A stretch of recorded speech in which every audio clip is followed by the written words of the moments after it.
One is up SKS TV official. Nange Chief Josh in the kitchen once again. Na yaba liko basa msoke munyigira kapesa ka subscribe abali ku Facebook live. Njala munyige like and share. Abali ku YouTube nyiga kapesa ka subscribe o maleki munyige na akadi. Anti tuli ku SKS TV official nange Chief Josh in the kitchen. Nengo lwalero tugenda kuba tukola jambula. So abali ku Facebook live oba ku YouTube live mbasima commentinga jamula bamuyita batya mu luzungu because nange simumanyi saso manyo kigenda wala so tugenda kuba tukola juice wa jambula. I'm going to get my chopping board and my knife so ndandiko kubeera nga slicinga jambula wangono. I'm going to do it unique. Trust me, kino kyenkola bakiyita deseeding. So I'm going to deseed nga bwe nteeka aside naye sigenda deseedinga byonna because nina bina slicinzeeko ebitonotono.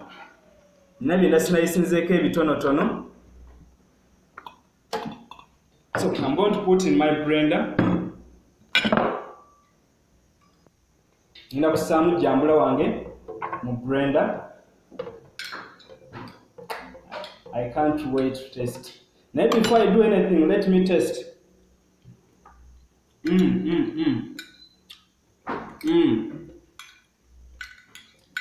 I just feel the freshness ya jambula. So after putting in my blender, ngenda ku applying amu sugar ngenda kusaamu ebijiko bibiri. Anyway, kansemu bisatu. Then to balance the taste, this is my own creation, you better try it. Abakyala abali eyo omusajja wona mukolya ka juice kano ojja kuba omusibidde awo tewali gyagenda tagalira. So I'll put salt, just 2 pinches. So I will set everything aside. Rensonga, it's like I'm done. Ngenda kusaamu amata. Remember this juice, we don't strain. Ngenda kusaamu amata na amazzi, I will balance. So I'm going to blend. After we go for the best part of the show.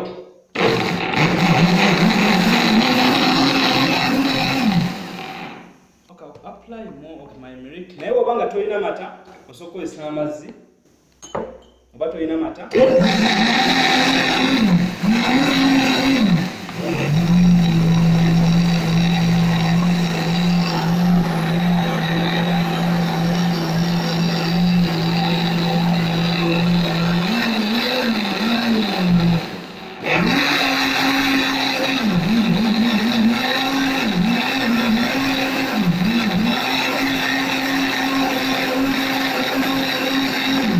Okay, this is enough.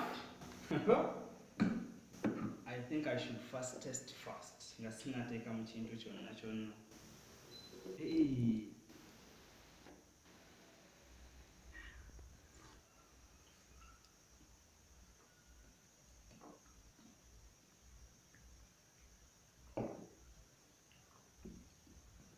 Okay, I'm going to apply in my glass.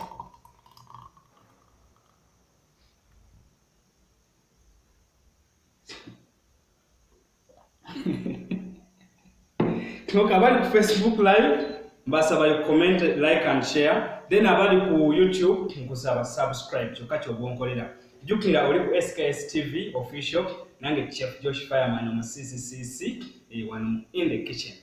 Anyway, see you when you see me. Catch you when you catch me. Anytime. I sign out.